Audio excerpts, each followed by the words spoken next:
别人钓鱼，他钓鸟；别人遛狗，他遛蝴蝶。这个奇怪的少年叫小杰，他的身前立着一排树桩。小杰把上面的果子幻想成自己的敌人，猛地一甩武器，居然是一把钓鱼竿。虽然成功勾中果子，可敌人是活的，不可能像这个果子当个固定靶。于是他把果子挂在树上，让它晃动，预测果子的行动轨迹，再次出手。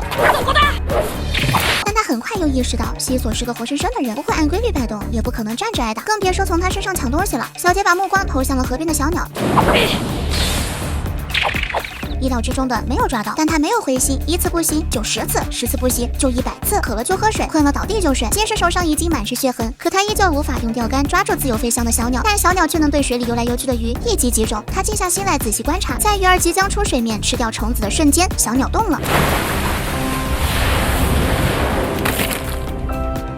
惊人的专注力让他飞速成长。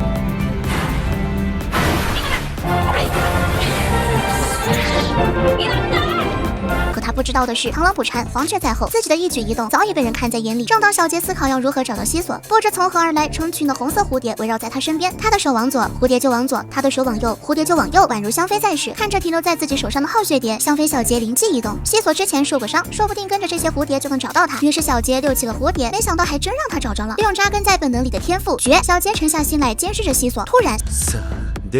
小杰被发现了吗？西索起身缓缓靠近，强大的压迫让小杰产生了拼死一搏的念头。这时，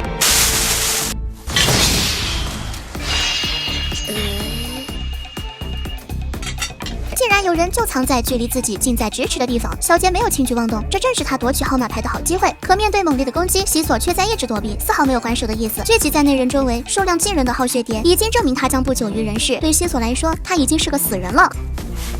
拜。可男人不甘心，他挣扎着站起身，是要让西索还手。就在这时，